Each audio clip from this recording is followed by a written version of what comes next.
Can you hear me now? Helps if you turn it on. It is 6 o'clock, so we're going to call this meeting to order. If you would, please stand for the Pledge of Allegiance and remain standing for the invocation. I pledge allegiance to the flag of the United States of America and to the republic for which it stands, one nation, under God, indivisible, with liberty and justice for all.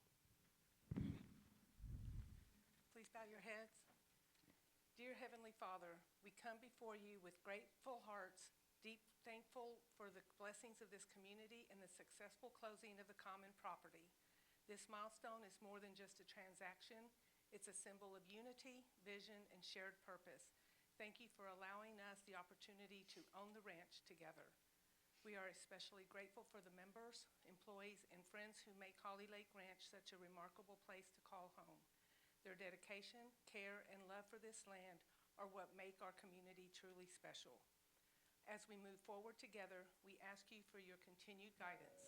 Help us to lead with humility, to listen with compassion, and to work together in the spirit of harmony and mutual respect. Strengthen our sense of responsibility, not just to ourselves, but to one another, as we strive to be good stewards of all we have been entrusted with. In times of disagreement or uncertainty, grant us wisdom and patience. Remind us that the strength of our community lies not in uniformity, but in the shared commitment to one another's well-being. May our words be gracious, our actions thoughtful, and our hearts always open to understanding. Bless our efforts with unity, peace, and purpose, and all that we do to reflect your love and bring honor to your name. In Jesus' name we pray. Amen.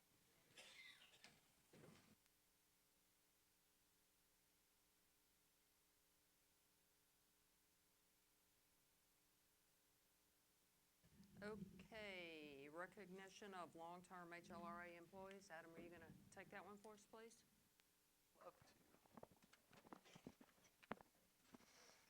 All right, good evening, everyone. It's not often, well, good evening. Yes, I don't know who said that, but it's not often that we get an opportunity. Still good? To recognize a group of, how about now?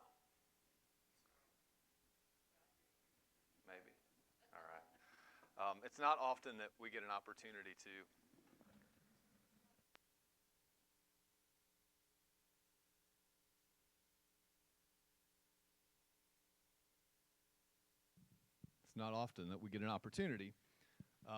to recognize some of our long-term employees, but it is a privilege tonight.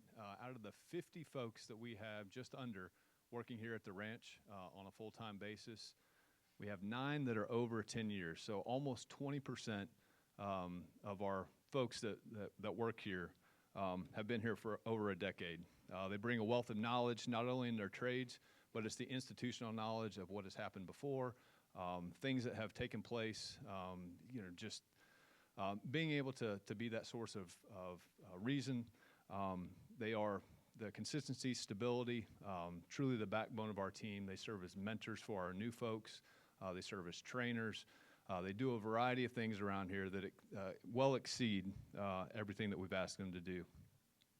While I'm grateful to work alongside everybody within the HLRA team, it's a privilege to work with, learn from, and just be around the long-term cadre of folks that we have. With that, it is my professional privilege to introduce the following. If you could please stand and remain standing when your name is called. So over 10 years, we have Rusty Garvin. He's not with us tonight, but he's been in the pro shop for 10 years. Adam Claunch, maintenance, 16 years.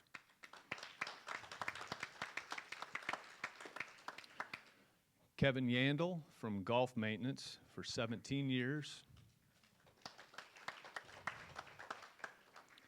Scott Finlaw, security, 19 years.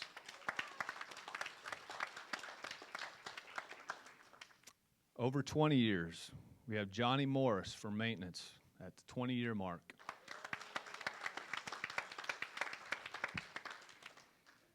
Over 30 years, we have Gary Gibson for maintenance at 30 years.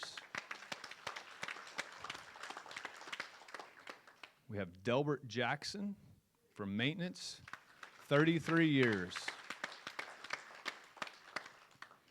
Tony Quezada, golf maintenance, 34 years. And at 39 years, John Quezada from golf maintenance.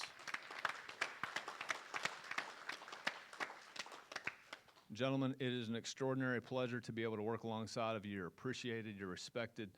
We appreciate everything that you've done in the past. We look forward to everything that you will continue to do in the future. And on behalf of the entire HLRA team and the board of directors, we'd like to thank you for your service and look forward to another 40 years. Right, John? Yeah. All right. Thank you.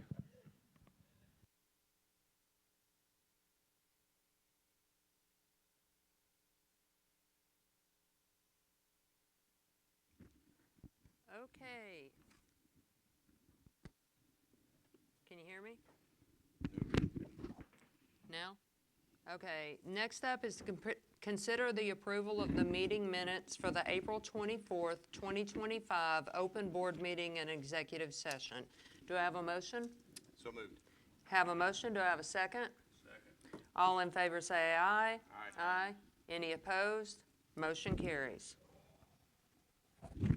Next up is the 3-month recap. Jeff?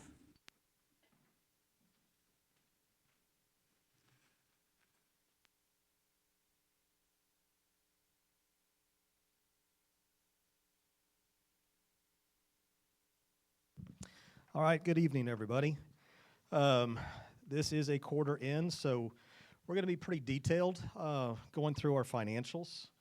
And starting here with revenue, Mr. Reynolds, this is for you exactly. Can we go ahead and go to the next slide? There's your bar graphs, Mr. Reynolds. Hey, so seriously, when we do the financial review, I believe it's really important, especially when we do the town hall, to do line item by line item. This is the end of the first quarter, so there's really not that much need to be that precise. This is the opportunity for us to use bar graphs. Makes it a little bit easier for a lot of y'all to understand what's going on. We're going to start each one of the graphs you see tonight. We've got 3 lines up there. The blue line is the actual for this first quarter. The orange middle line is what our budget was for the first quarter. And then the gray line is what our actual was for the first quarter last year. I think that's always a good place to look at, not just against budget. The first one is the initiation fees over there to the left. We're going to go in more detail on initiation fees here in a little bit.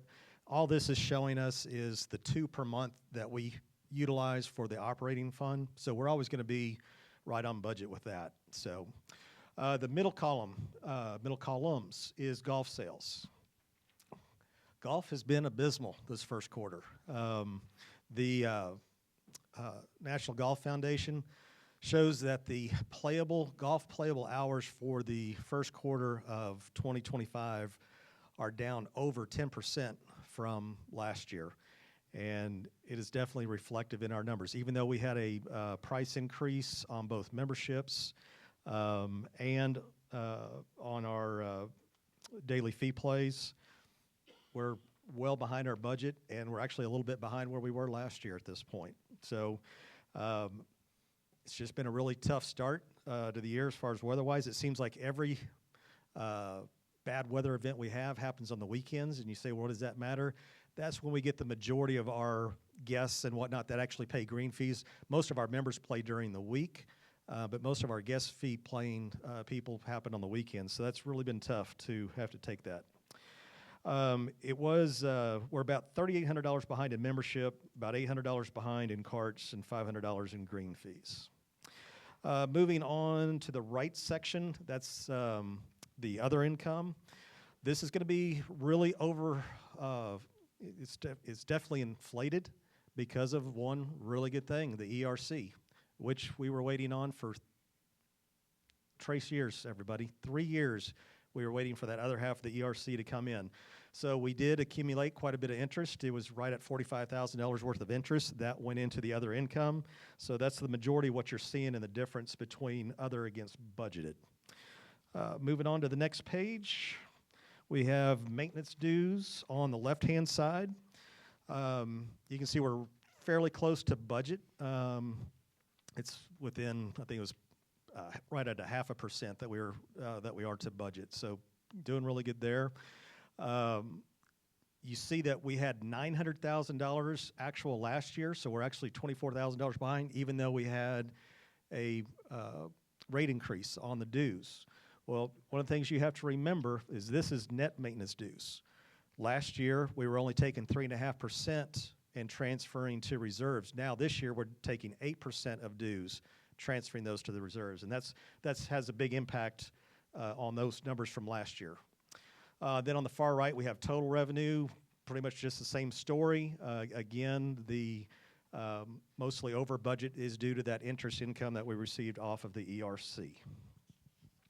All right, moving on to expenses. First department, security. You can look to the right section, that's the payroll. Pretty well flat with the budget and pretty well flat with where we were last year. The expenses on the right-hand side. We came in quite a bit under budget for the first quarter. The majority of that was our deer project. We were $5,700 below what we budgeted for the year.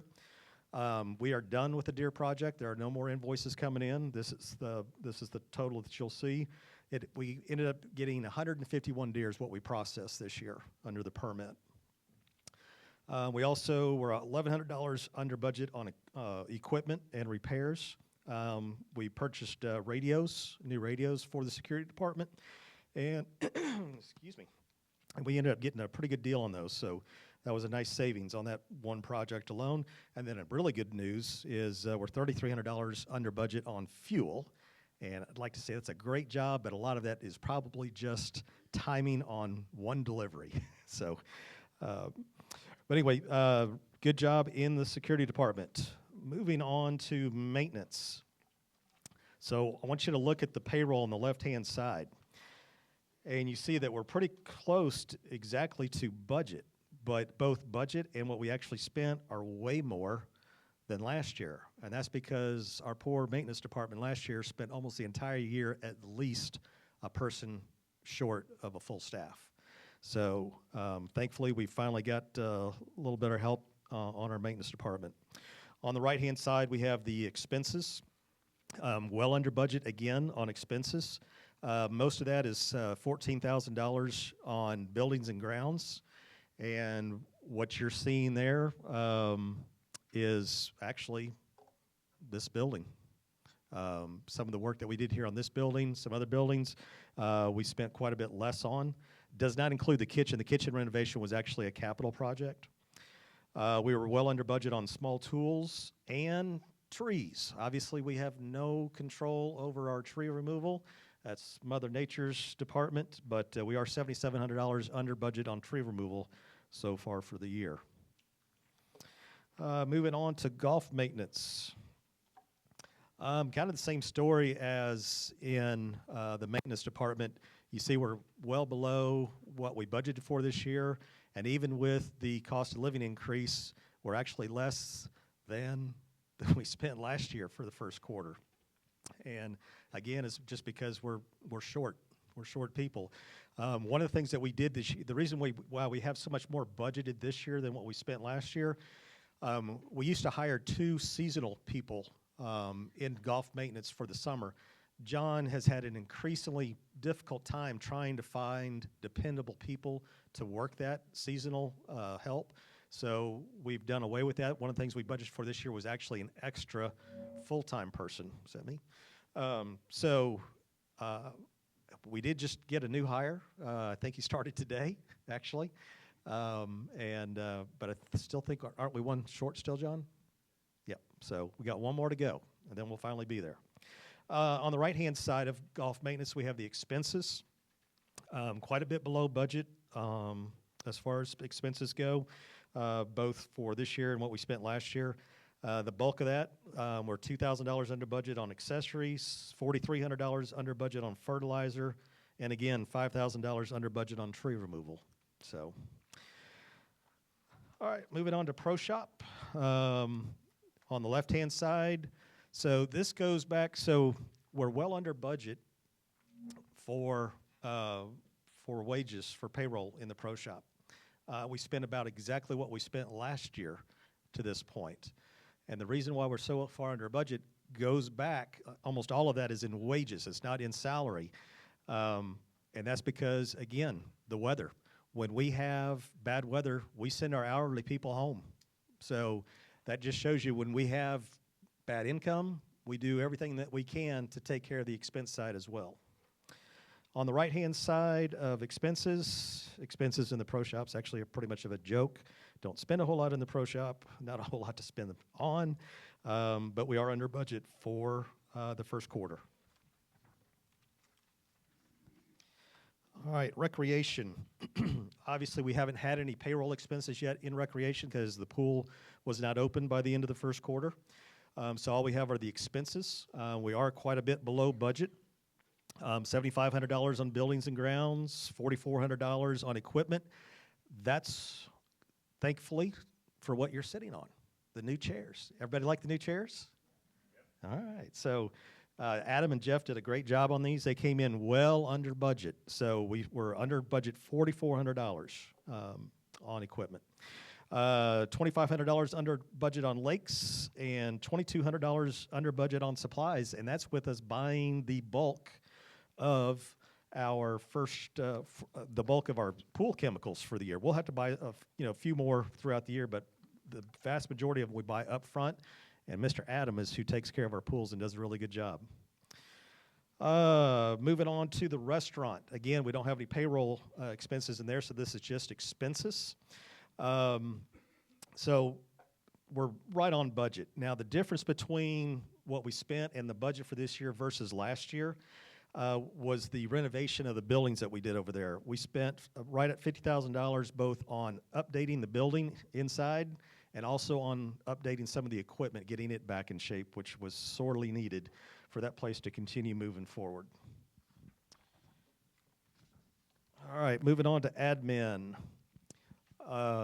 You see that we're quite a bit under budget on payroll, and that's because of our IT position that we had not filled at that point. I can say, thankfully, that the job was offered today and the person accepted, so they'll be starting here very soon. So we will have our own IT person on board and get away from that very expensive contracting out. On the right-hand side, expenses, we're pretty close. We're almost exactly what we spent last year. We're a little bit under budget for the year. Most of that is collections. This is important. The money that we pay for our collection contractor, we're $5,300 under budget on that. And I'll make a point to that a little bit here in a second. Just remember that, $5,300 under budget on the expense side. And then we're also, between postage and paint, or postage and printing, we're about $3,200 budget. All right, moving on to HR. Pretty much across the board, right on line. We're not going to hash this out. You can see it's pretty much a flat line there. On multi-departmental expenses, we're about $3,000 under budget. The biggest comparison is from year over year.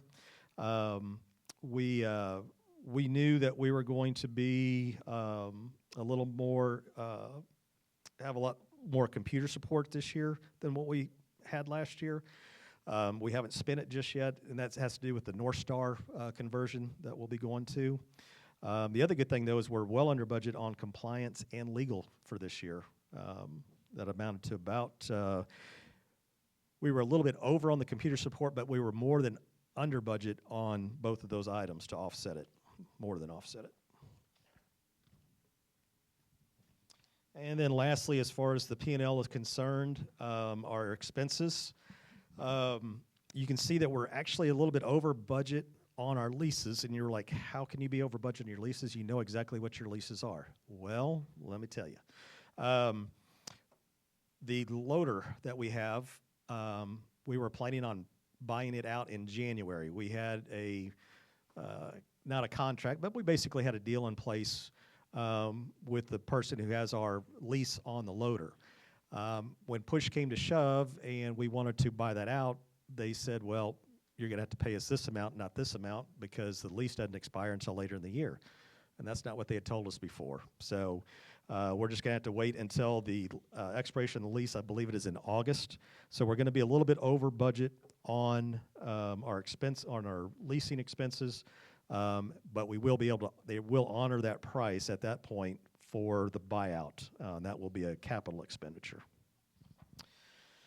All right. So I promised you a little better analysis of initiation fees. So if you've looked at our financials online, as far as the total number of initiation fees, you can see that we're a little bit behind for the first quarter. So I wanted to go a little bit more in depth, and I thought it would be better if we looked at kind of a 3-year history prior to this year. So at the top of this chart you see here, this is the total number of initiation fees sold in the first quarter of each of those years. And then on the very right, that's the percent change. So you can see we've had a definite decline for 4 years now on the number of initiation fees sold in the first quarter. And, you know, obviously we've been going up on the initiation fees, and we wanted to look at this a little bit more in depth and find, is it more than just the price of the initiation fee itself? Are there other factors? And we say, yes, there are.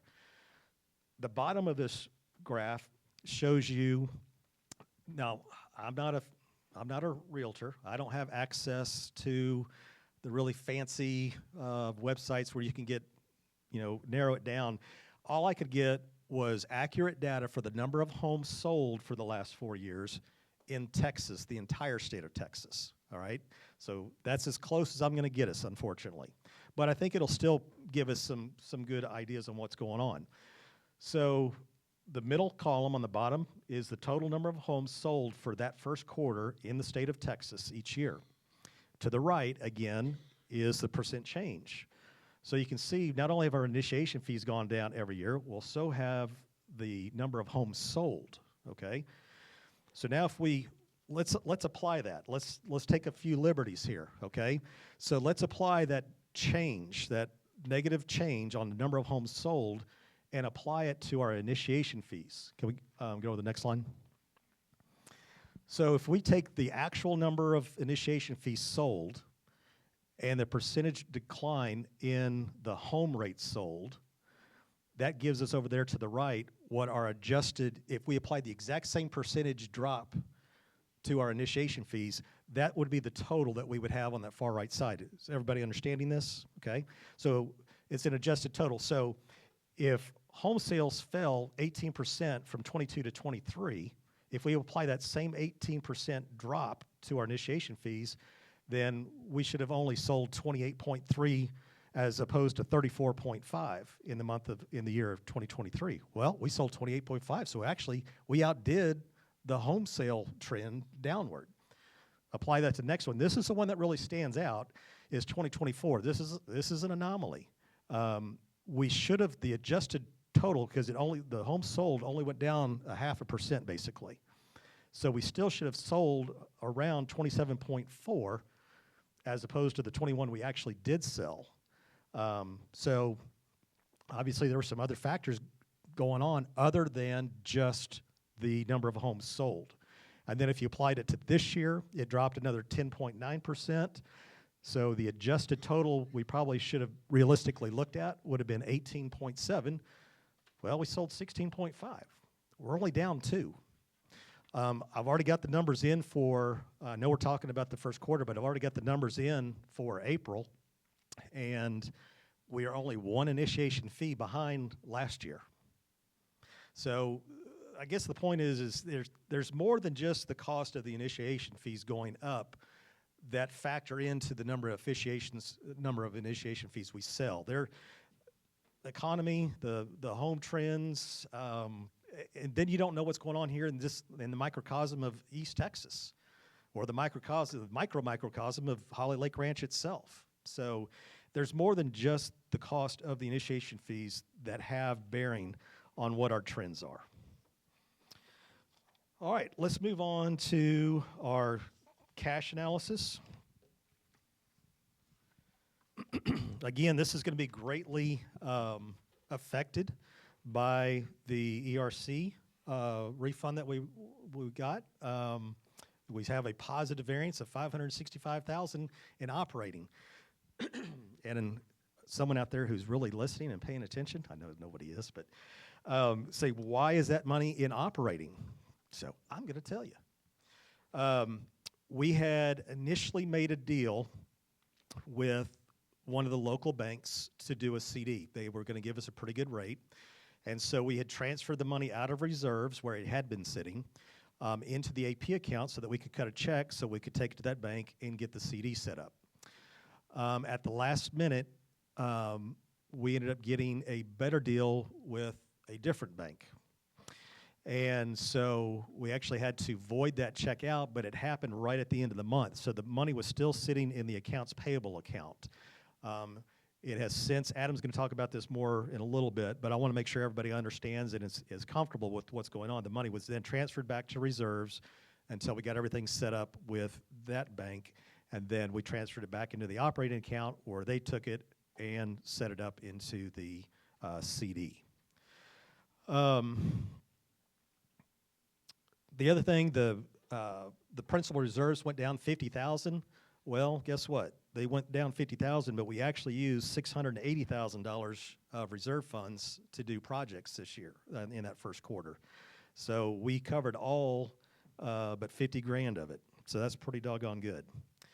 And I don't have a slide for this, but folks, I really want y'all to understand something. I'm a firm believer in that we don't want to get caught just looking behind us the entire time. We got to keep our eyes focused forward. But every once in a while, you've got to take a glance back to see where it is you came from. I just entered in a preposition, I'm sorry. From where you came, so that you have a better idea of where you are and where you are going, okay? December 4th, 2017. Why am I using that exact date? That is the Monday after the first Saturday's annual meeting where they set the dues. And so Monday would have been the first day that we could have started collecting annual payments for the following year. So on that December 4th, 2017, our total cash balance was $430,000. This association was within $430,000 of being dead broke. Where are we now? We're at 3.8 million. 3.8 million. Now, I'll be the first one to admit we've taken annual payments, right? So let's back that out. We still have $952,000 of prepays. So if we take that out, that takes us down to still $2.848 million versus $430,000, okay? Add to that, in that 7 years and 3 months, we have done $5.5 million in capital projects on top of operating this ranch. Folks, if you don't think that we're in a good financial position, that we are strong, I got nothing for you. I don't know how better to lay out what an incredible job everybody, the board of directors for all those 7 years, the management for all those 7 years, the current staff, what they do, how they care about your money. You hear me say this all the time. Sometimes I feel it's going on deaf ears. Folks, we value what you give us, and we do our best to take care of it. So I just think it's very important for y'all to have those numbers.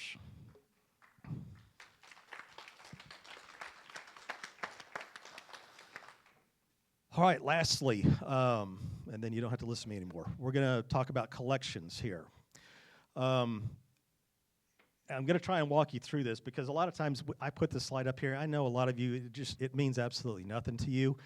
And I will find a way to maybe make this make more sense for you in the future. But let me break it down for you. So the top line, 30 days. That's how many people were behind on their dues, 30 days, okay?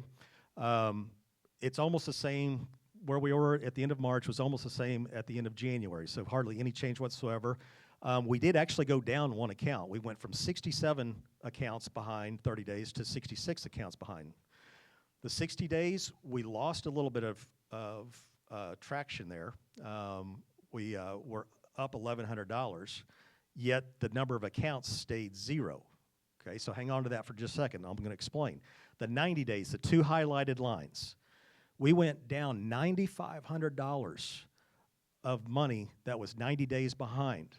Well, you think, well, they probably went into collections. No, look at the very bottom, collections. The number of accounts in collections did not change. And guess what else? The amount of money in collections actually went down.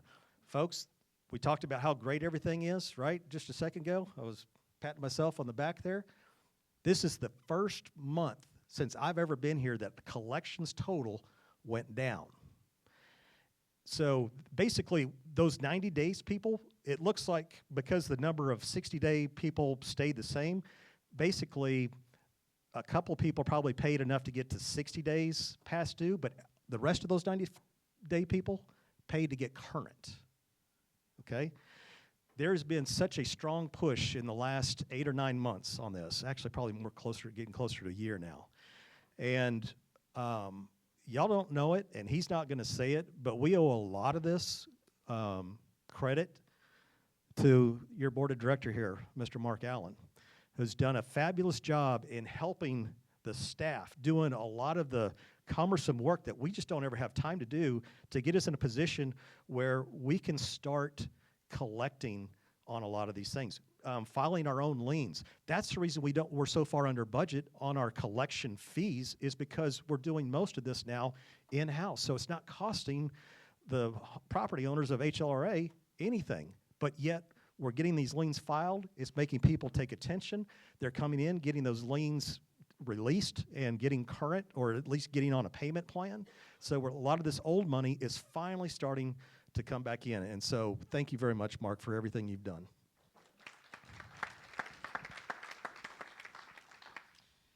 All right, I've taken up enough of your time this morning, or afternoon, evening, whatever it is. Thank you very much. I appreciate your attention.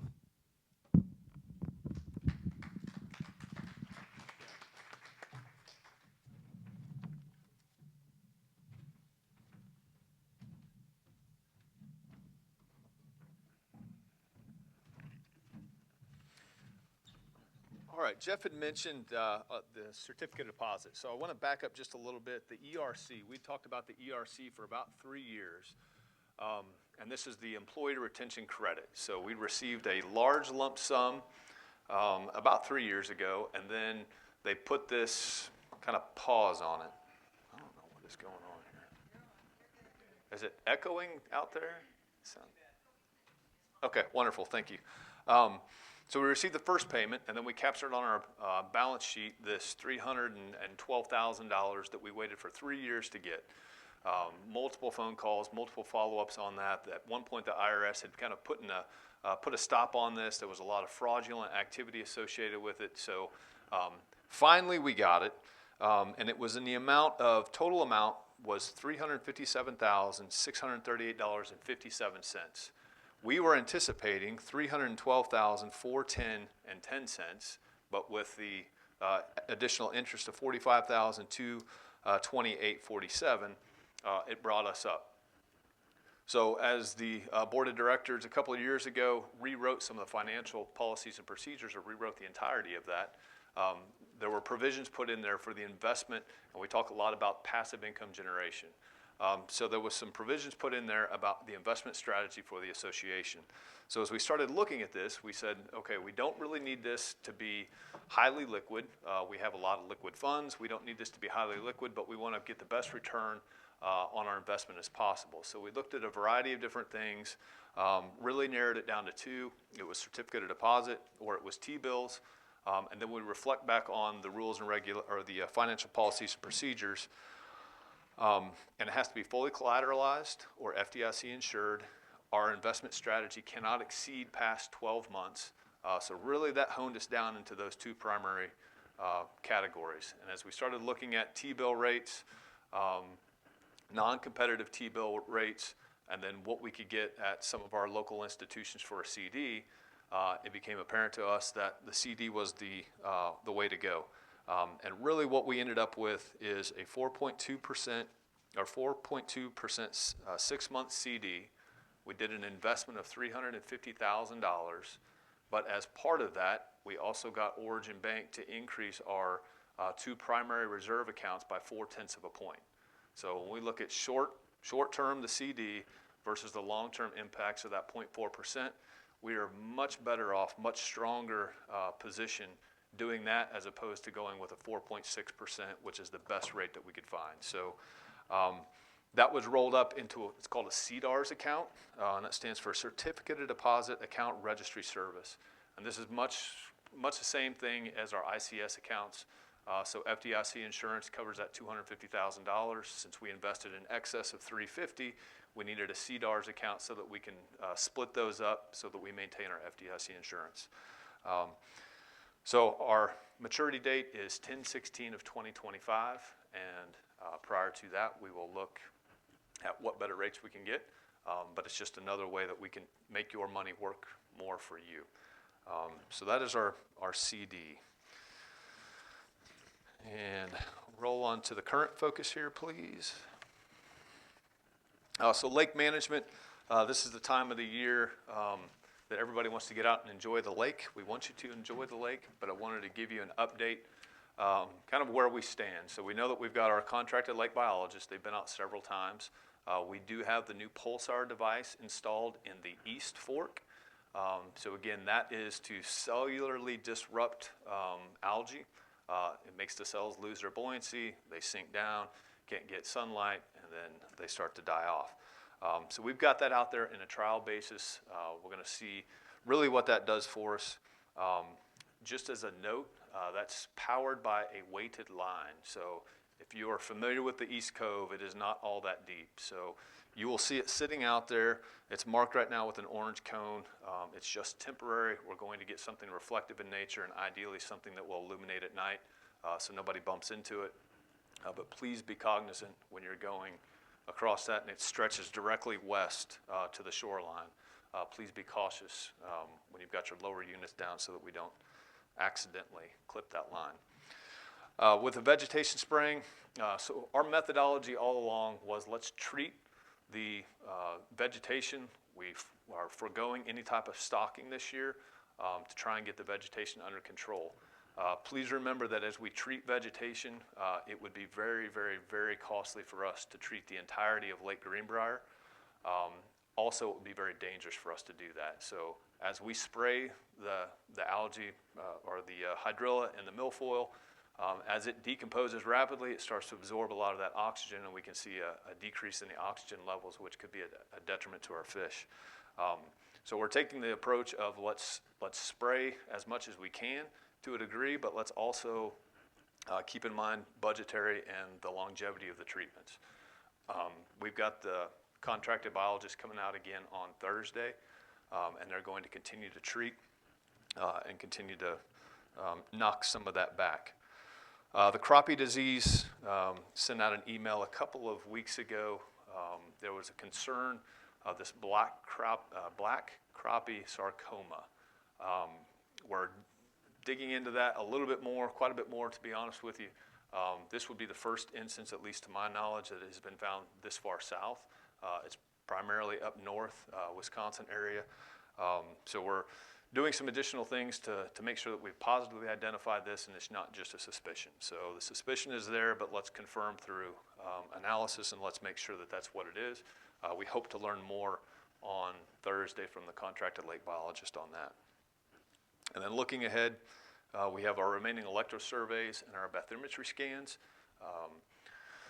Shadow Lake and Lake Greenbrier have been completed, so we still have the other 3 lakes remaining. Those bathymetry scans are largely what we're going to use to identify the algae hotspots. We've sent out some of the past scans. If you haven't had an opportunity to look at those, I would encourage you to. Some of the neat things about those is they can identify before the vegetation reaches the surface of the water. Obviously, it's a problem at that point, but if we can identify it by type and species prior to it reaching the surface of the water. We know whether we have to treat it, and we can treat it in advance so that it doesn't start to impact recreation.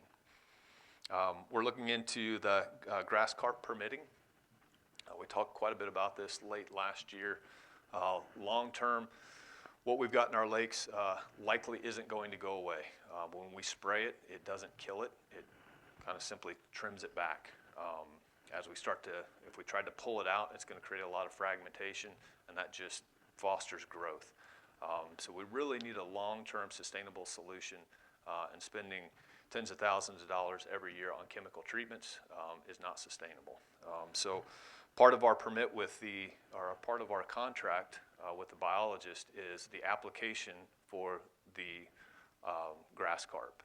Once we get the permits, they're good for 3 years, so we can incrementally introduce those over the period of 3 years. But before introduction, one, we have to decide if this is what's best for the ranch. Two, we have to take some mitigation strategies to make sure that those grass carp don't escape the impoundment of which they're intended. So there's some fines through Texas TCEQ and Texas Parks and Wildlife if those grass carp get away. We'll continue with our data consolidation and analysis. They are collecting a ton of data at this point, so I'm excited to see what trends we start to see, and then next year as we do this again, start to identify the seasonal anomalies, and that's where it's really going to help us hone in our treatments. And then finally, the vegetation treatment, that we anticipate that's going to be ongoing for the rest of the summer. We're trying to stretch it out as much as we can, but please remember that even once it's sprayed, that doesn't mean that it disintegrates. It's going to take some time for it to naturally fall to the lake floor or to be wind blown or whatever it is. So there may still be some large masses out there.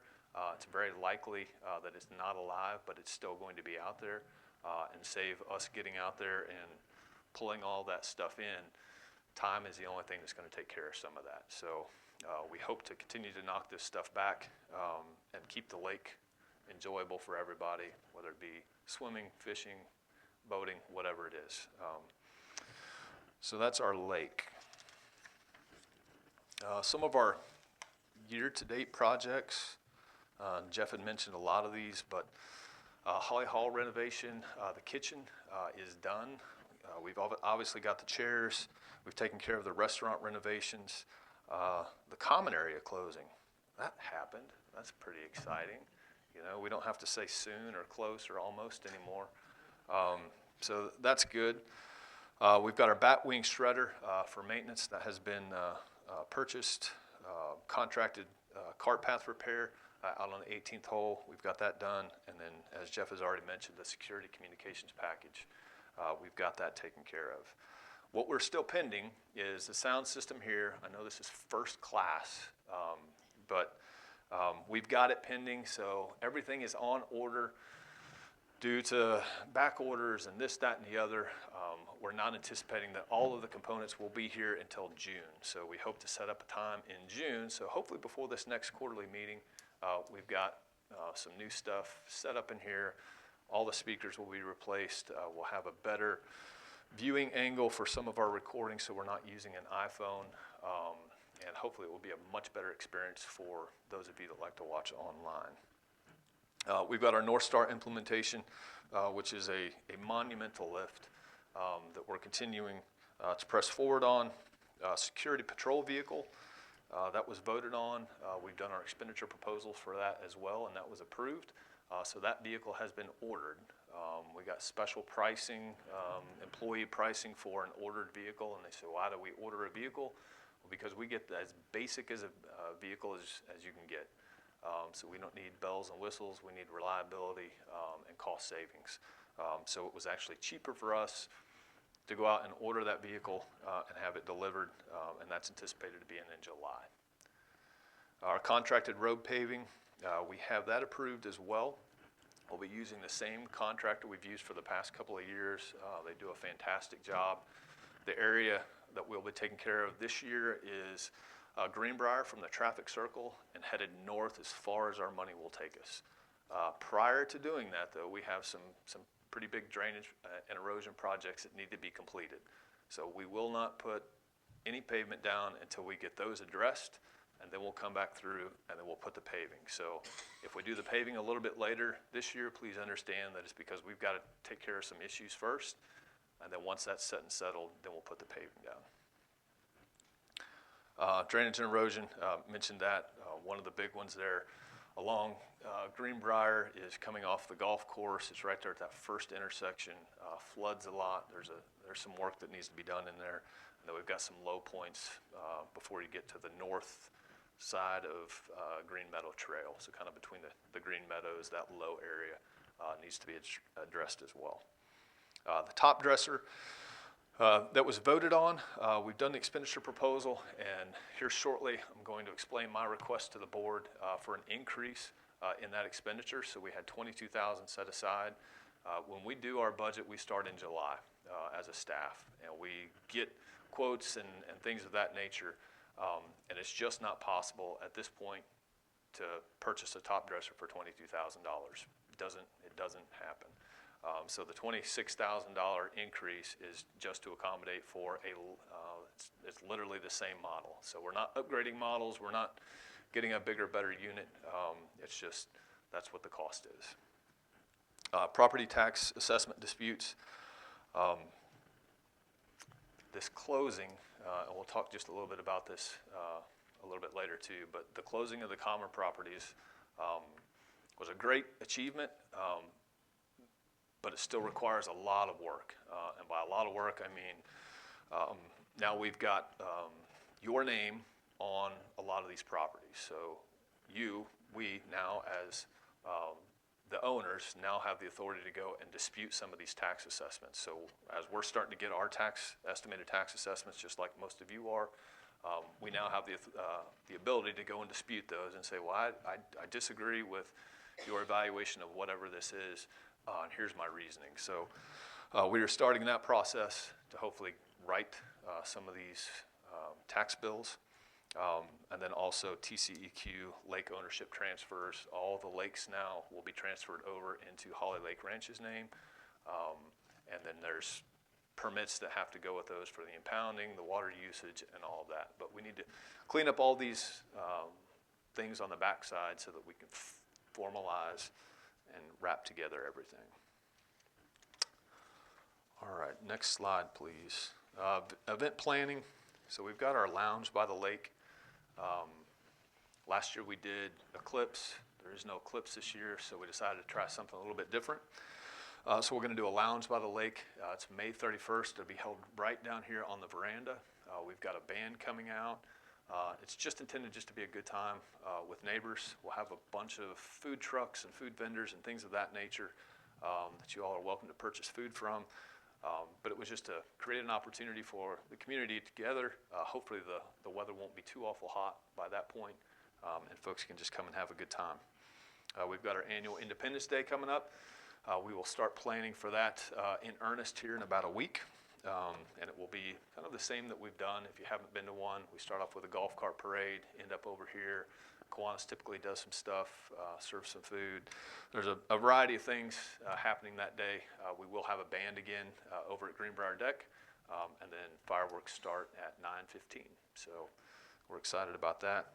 And our fall festival, we're going to make some adjustments to what we did last year, but largely it'll kind of be something very similar, and that is the 11th of October.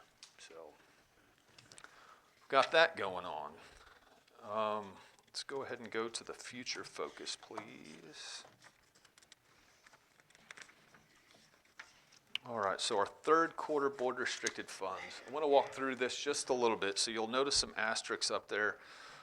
So there were some changes in first quarter, and this was voted on as a change by the board of directors. So the Holly Hall sound system was reduced by $10,000. Again, this is just a recap.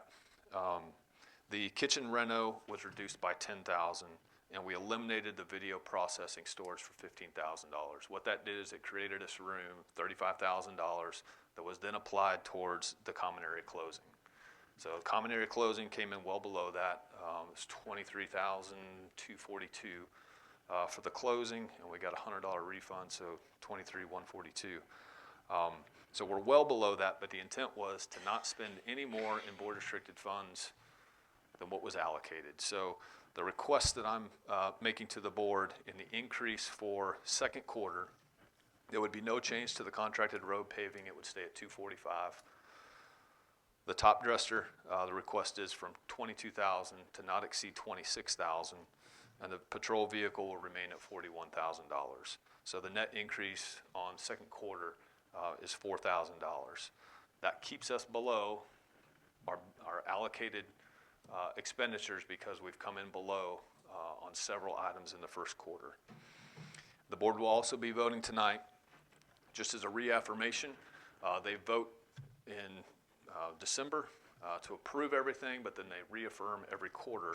So our third quarter expenditures would be $30,000 for drainage and erosion, $25,000 for common area improvements, $15,000 for hole 15 pond remediation, and then $50,000 for common area development.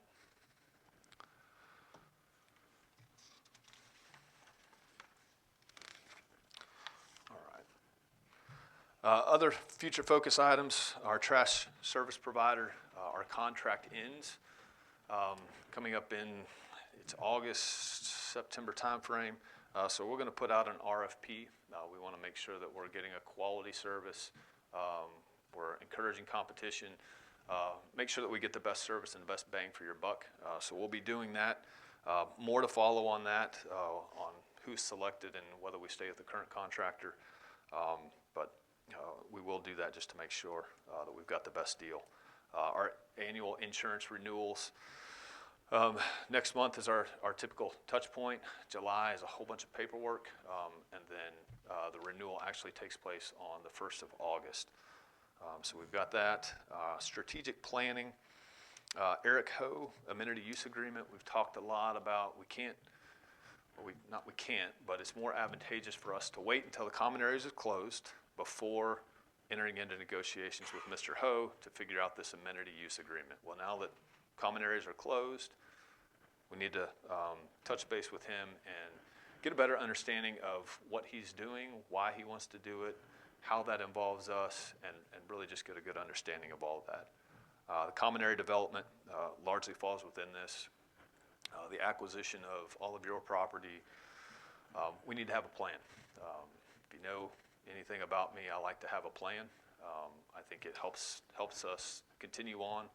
We want to make sure that we're supporting the vision and mission of the ranch, that we're doing what's best for you not only today, but also into the future.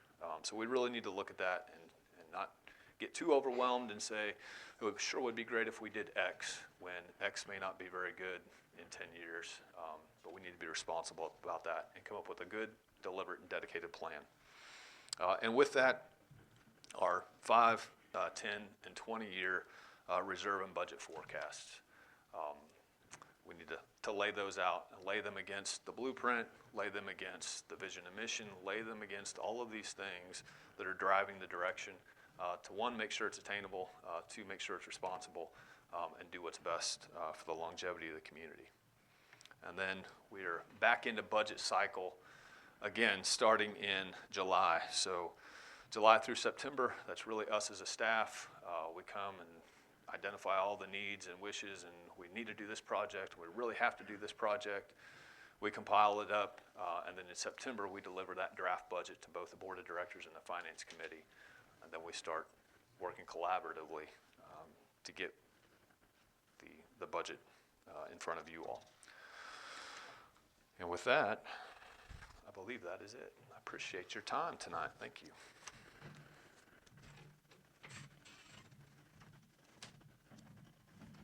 Mark?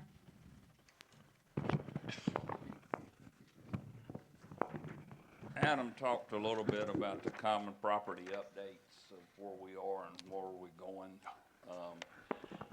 I just want to take a moment to say that thank yous have been sent out to the Silverleaf Committee, but we owe a big thank you to two people.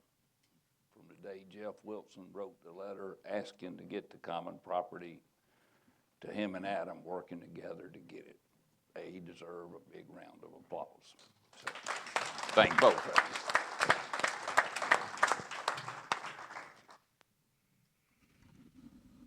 All right.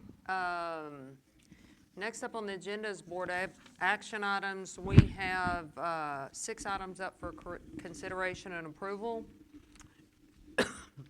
Excuse me. First on the agenda is consider the approval of the legal proceedings, judgments, and/or foreclosures for delinquent member accounts that at 165 days, any unsettled liens accounts in batch number 2025-004C will be sent to our attorney for judgment and foreclosure proceedings as applicable. Do I have a motion? So moved. Have a motion. Do I have a second? Second. All in favor say aye. Aye. Any opposed? Motion carries. Next up is to consider the approval of the write-offs of uncollectible accounts in batch number 2025-002-WO. Four former members' accounts in the amount of $24,649.42. So moved. Have a motion. Do I have a second? All in favor say aye. Aye. Any opposed?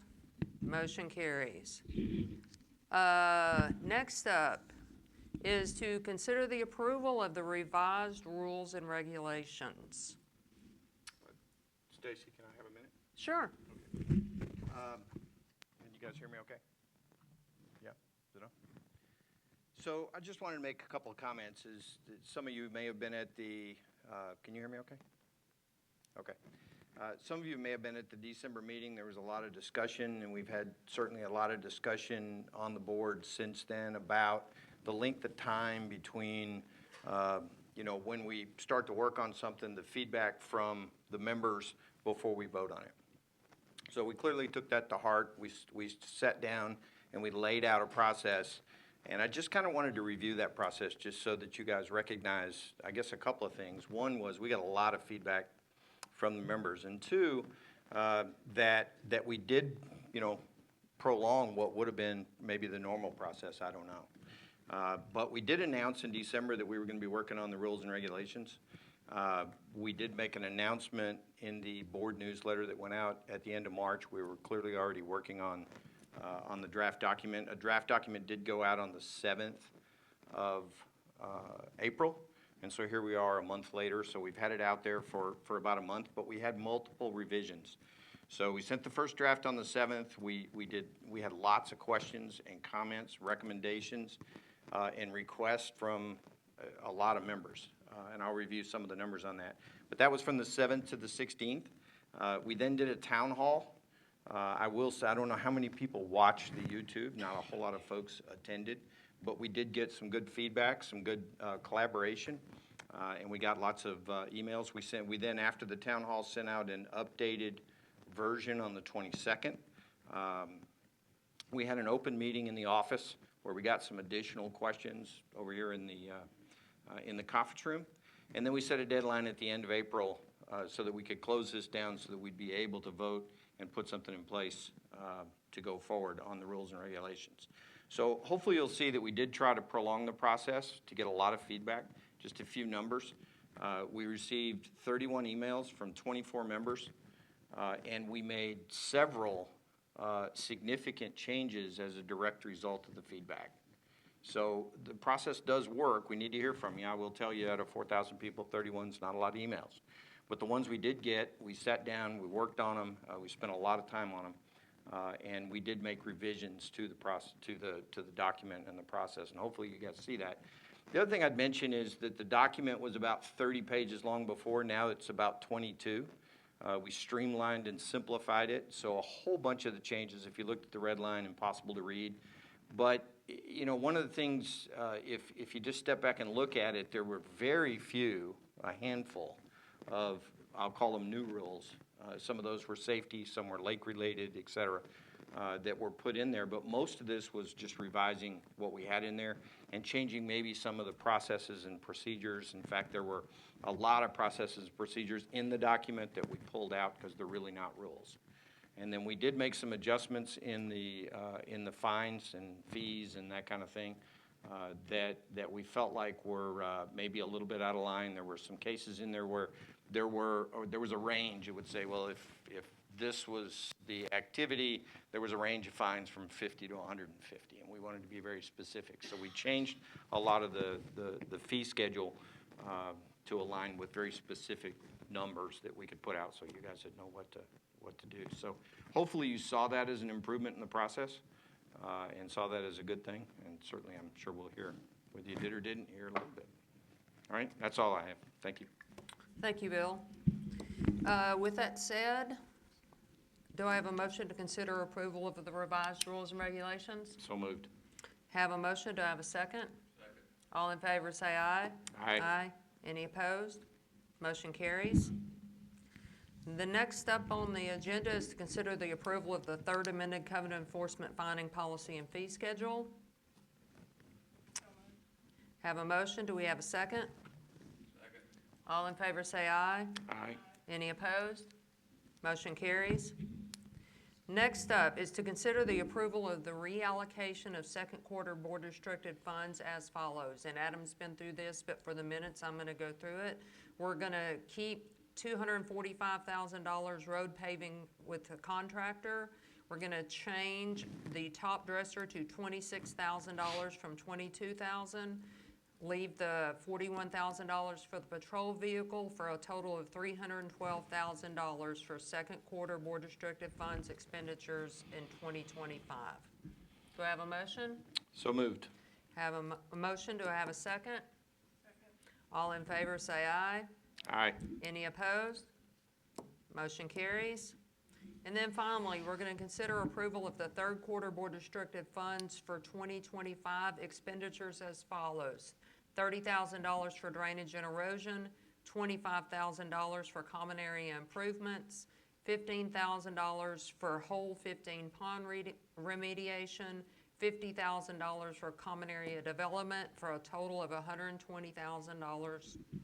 Do I have a motion? Have a motion, do I have a second? Second. All in favor say aye. Aye. Aye. Any opposed? Motion carries. Now it is time for property owner questions and comments. If you will, when you come to the microphone, if you'll state your name and section number, and then we will answer you.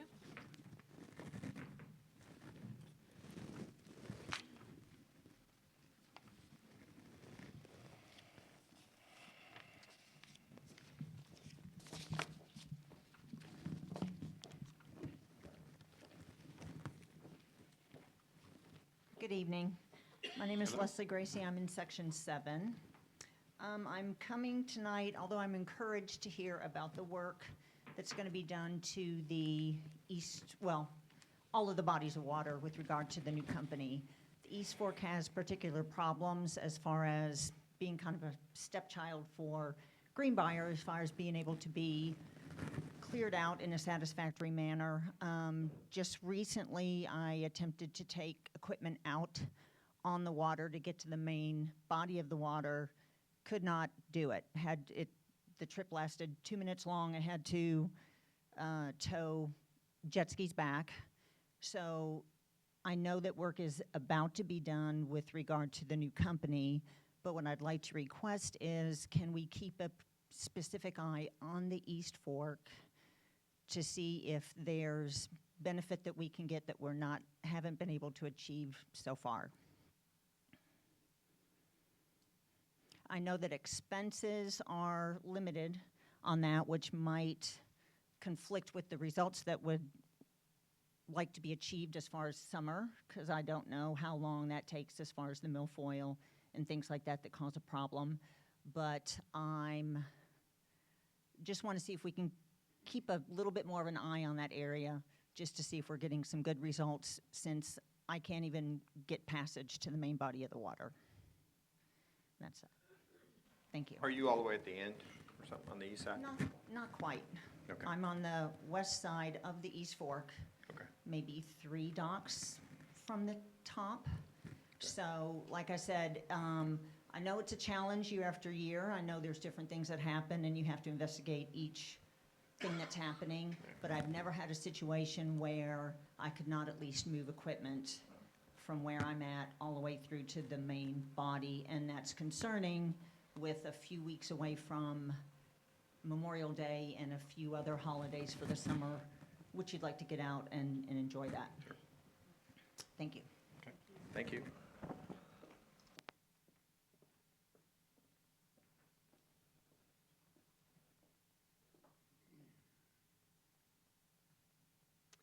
Larry Bowman, Section 4.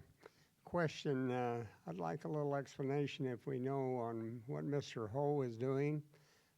I do not see much progress being made, and it continues to kind of be downtrodden over there, so it's a bit concerning to a lot of us on where he's going, and do we even know where he's going?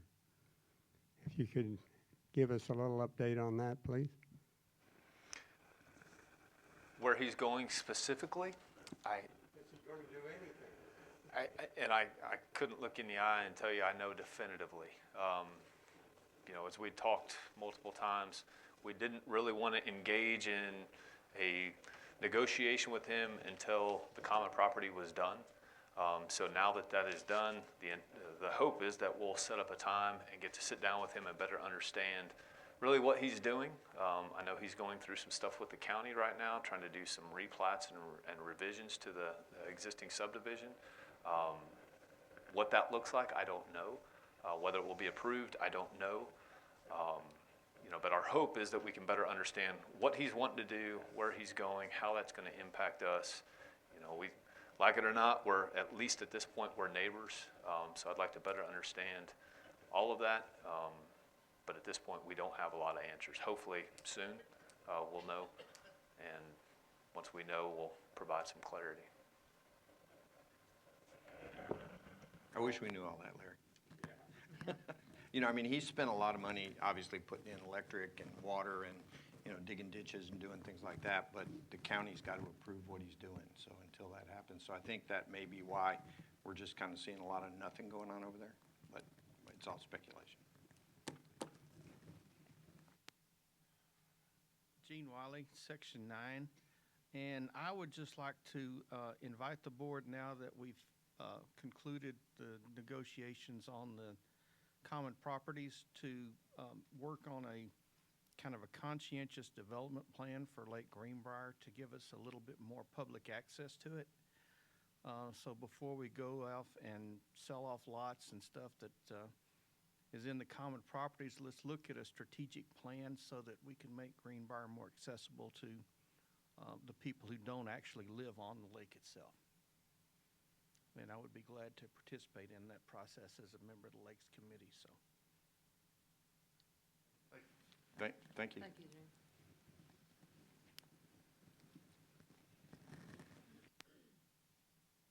Okay, I don't like this, so I'm going to stand here. And after listening to all of y'all, I don't see how you ever get all this stuff done. I appreciate your efforts. There's no way in God's earth that I would want to do all this. But my name is Margot Dow, and I'm in Section 8. And I've been here for 23 years. Anyway, I would just like to figure out this temporary fencing. Does that mean that for a plant, that if we put a little bitty fence, like a tomato thing, that we have to come get a permit? Generally, what, from my understanding and from what I've seen, is when you do like that, whatever chicken wire, whatever it is around a tree, a lot of times you have to do that when you first put something down so the deer don't come ripping it out of the ground. And that's kind of not what we were headed with the ARA policy that was updated last year. What it was is there were people that had, there have always been, for the last 10 or 15 years, they had lists of approved temporary fence materials, but which were deer netting, et cetera. I mean, split rail, you know, different things. And what's happened over the course of the years is what was meant to be temporary in nature has been turned into permanent fences.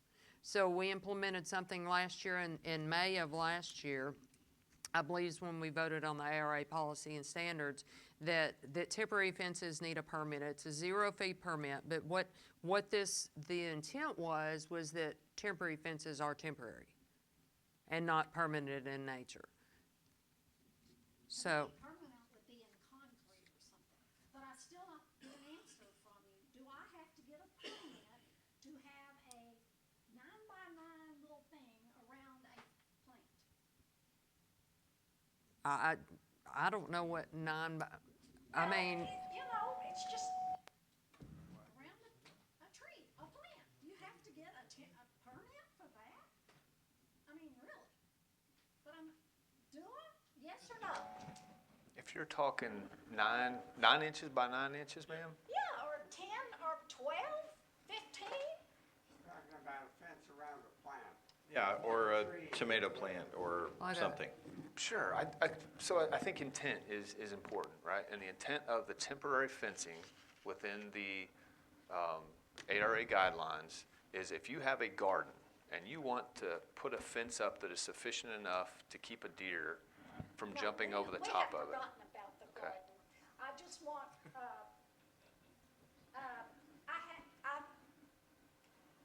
I'm gonna ask a question. Do you know how long it takes to grow asparagus? no. I don't think you do. It takes 2 to 3 years to grow asparagus. And of the 9 years that I've had a fence for my garden, 6 years of that I have had asparagus. Now, because of whatever your temporary fence is, my asparagus cannot, that's what I'm asking.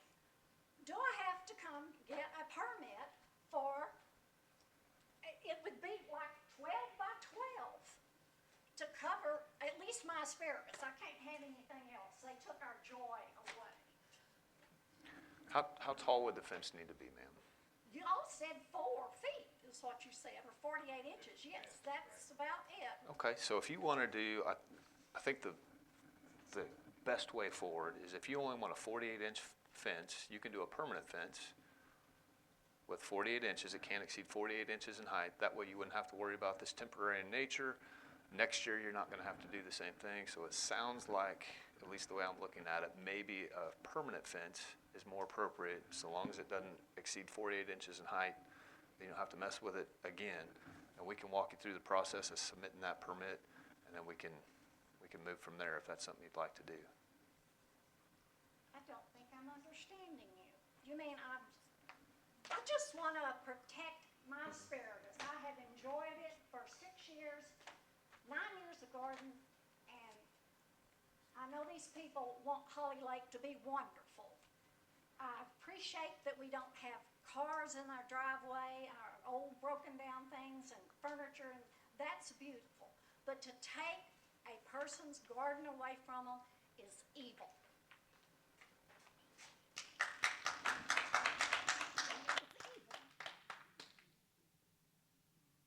And I guess I'll come to find out what I can do to save my asparagus.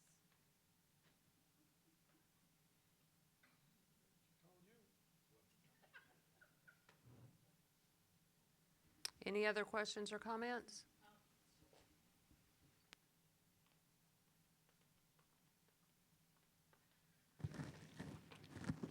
Hi, my name is Laura Crocker. I am in Section 2. I've been a property owner at Holly Lake for 27 years. I'm just following up, Margot. I had no intent to speak. I understand her intention now.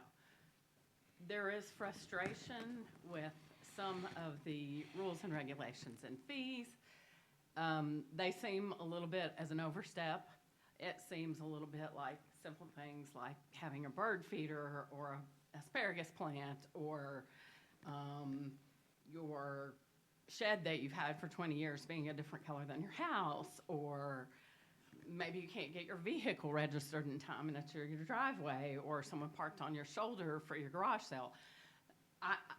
The rules and regulations and the fines that have come out are vague in some cases, and I think there's a lot of fear that there's a little Gestapo-ish thing going on, and that we're the minions here as the homeowners, and we have no say. And so I understand her intent, because there is sort of a, and I can say this because if you Google Holly Lake Ranch now, everything is generated by AI. So if you want to Google Holly Lake Ranch, you will get an AI-generated explanation that pulls on comments and things that are commonly used with the Holly Lake Ranch name. And so the AI-generated Holly Lake Ranch description is now about this overbearing homeowners association and board of directors and unhappy members, and I don't think that's how we want to portray ourselves. So I'm following up on her comment, because there are a lot of people who feel that there's been an overstep. I know what you're saying, that there's been a lot of opportunity to comment, but I mean, I'm pretty computer savvy, and I didn't get a chance. I work. I didn't get a chance to come to any of the meetings. Couldn't get on the website. It always says I'm not a member. So every time I try to click the link, I can't read it. So I didn't get to read the fines until someone posted them, screenshotted them and posted them. So I think I've been here a long time. I've seen a lot of boards come and go. I've seen a lot of general managers come and go. I've seen a lot of very amicable relationships between homeowners and the board, and I've seen some very contentious relationships. And there is a general feeling, and I am really surprised this room's not packed. I don't know what happened. I don't know if people feel like their say doesn't matter, but there is a general feeling that there's been an overstep, that the members don't have a say, and that we're just going to be fined, and the rules and regulations just keep piling on. So, yeah. Mm-hmm.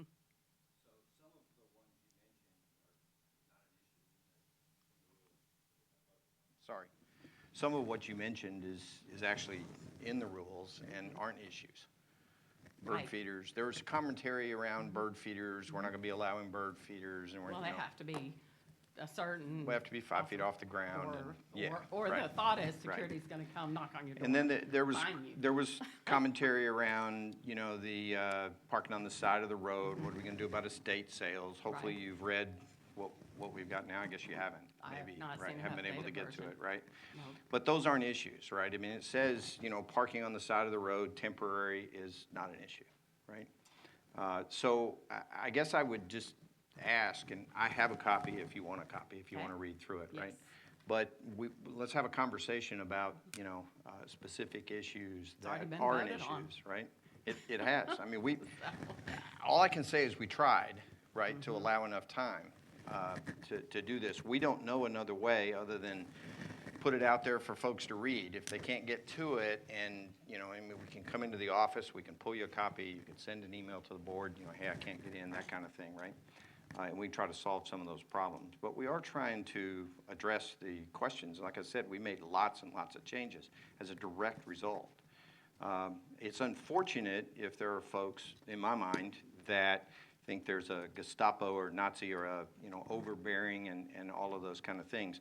We are trying to, and it's not just we, it's every board for the last however long, but tried to have an environment that folks would want to live in, where we don't have, as you mentioned, you know, cars sitting in the driveway that have been there for 20 years and things like that, and RVs parked next to the street, right? So we have to have some rules in an HOA that make it a neighborhood you'd want to live in, right? Right. So we're not trying to be overbearing, right? It'd be unfortunate that it comes off that way sometimes. The thing I'd say about the AI generation is, as you guys probably know all too well, there are lots of comments that get put out on Facebook, right? None of which we control, react to, or do any of that. And so I don't know how the AI is coming up with that. I have Googled it, and I do know that's what it says. But that's coming off of not our comments, right? I mean, they're comments that folks are making. Some may be substantiated over time, some not, right? Right. So it's hard to control. So anyway, that's my comment. If I could add something to that, because we got several emails specifically about the parking on the side of the road, and about the bird feeders, about the not feeding wildlife, neither one of those were new rules. Those rules have been in place for years. What we did when we consolidated is it used to say you can't park on the shoulder of the road, and we as a board talked about it. We don't have shoulders on the road, so we changed it from can't park on shoulder of the road to park on the road, but that's not a new rule. The bird feeder rule is not a new rule. I think where some of the disconnect came about, and this is just an assumption on my part, is where Bill talked a little bit earlier about on the fines, where we used to have ranges. We went and applied, instead of having a range of $50 to $150 for these 4 fines, and you don't know what your fine is if you do those, and we assigned them line by line by line. And so I don't think that people realized when they saw that there was a little bit of a change in the format that these were not new rules. And the people that have emailed us, we've responded and said, you know, if you go back and look, this has been a rule since 2017 or 2014. And so our goal was not to overreach anything. Our goal was to clean this document up. As he said, it went from 30 pages of a lot of stuff to 22 pages. So I think a lot of it is a series of events. There's a series of inspections going on, as we know, to clean up property. There's a loss of amenities across the street. There's an increase in the initiation fee. There's a list of fines that have been published. So I think it's all of these things in series start to look like, okay, what's happening? Like, are we going to be run out of here? What's going on? So just a caution that. And that's a fair point. There's lots of things together. It certainly could be construed that way or thought that way or perceived that way. Right. You know, I mentioned the number of new rules, and there may be 1 or 2 other than this. I've noted like 6 that were new rules, so it's not like we came up with 25 rules. There were some things where we made a change, and so it looked like a new rule maybe, or somebody hadn't read it previously, or who knows, right? But we did, like, you know, driver's license instead of government ID to get in. That's a safety thing. We want to make sure that if you have to have a license to drive on the roads, you have to license to drive in here. Seatbelts is another one, which was a safety thing. Drone permit. I mean, so there were 5 or 6 new rules, and the rest were modifications and clarifications, but they weren't new. But they may not have been perceived that way. I don't want to take up all the time, but since you brought that up, I That's have a fair. question. Sure. Aren't our roads private? They are private, yes. Okay. So it's a Holly Lake rule that you have to have a driver's license to drive inside? That is correct. Okay. Yes. Also, don't I own to the middle of my road? Doesn't my property extend to the middle of my road? The plat map does go Okay, to the middle of the road. So whoever Yes. wants to park there can park there. But it's a Holly Lake rule. So that's the kind of thing. It's a private property versus Well, community. the rules- thing. Easement. it's an, Right. yeah. And the rules do extend to, you know, the private property. Otherwise, a lot of these rules wouldn't even apply. Right. So Right. I'm just saying, just That's cautioning, be fair- careful. There's a point. big, Yep. you know, this is private property. Let's don't forget who works for who. And remember, Got it. I just want to make a point too. Are you? Right, I should be on. We are members too. We are not up here from the outside telling you how to, you know, live your life or what you can have on your property or trying to make rules and regs. We have to follow these rules and regs as well. So it's not that we are trying to be a Gestapo or trying to take over the ranch. We have to live by the same rules that we wrote or that we had revised. But I'm pretty sure nobody's going to come on your property and measure your bird feeder. I doubt it. And that's because I'm not going to have a feeder that's not, Okay. shouldn't be there, because I know my rules I would and expect regs. security to do the same thing to my Absolutely. property and would be disappointed if they didn't, that they do to everybody else.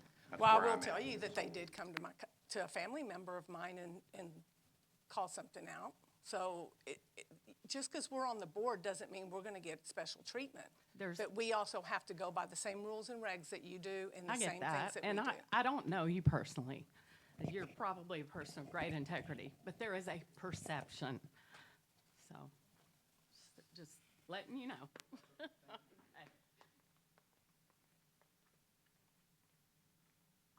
quick question. Lisa Brock, Section 2.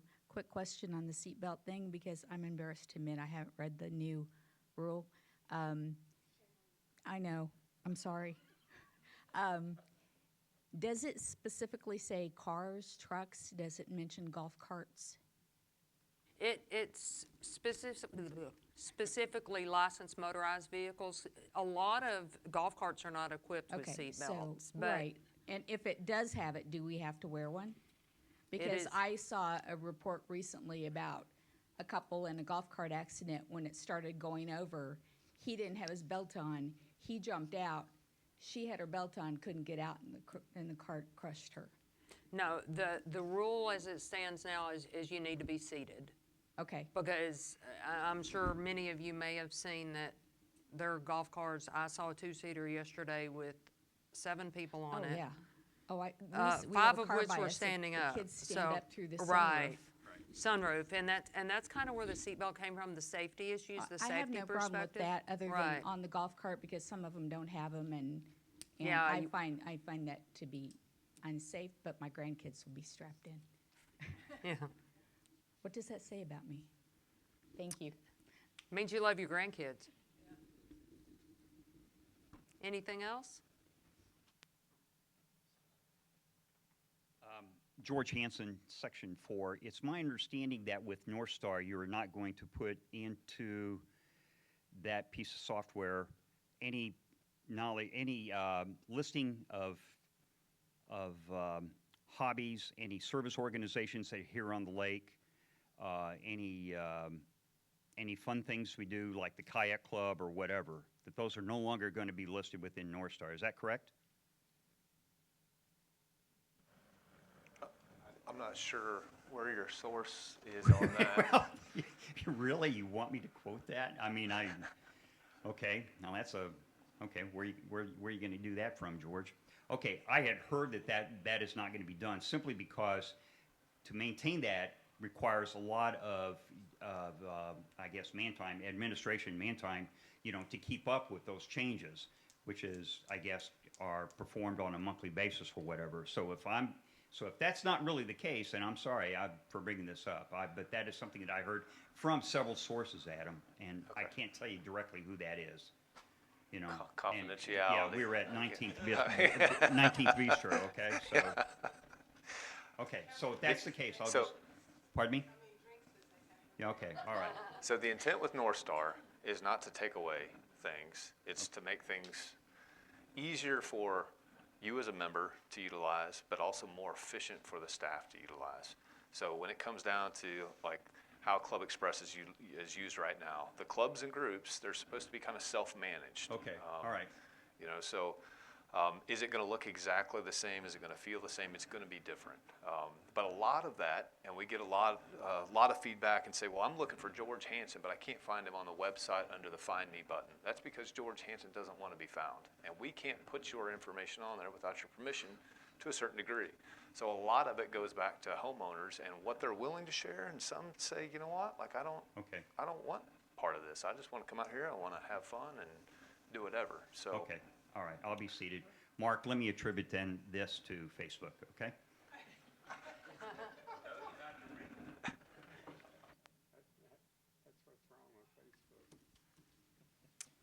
Anything else? Well, if we have no more questions or comments, do we have a motion to adjourn? Have a motion, do we have a second? Second. All in favor say aye. Aye. Opposed? No. Motion carries at 7:29 p.m.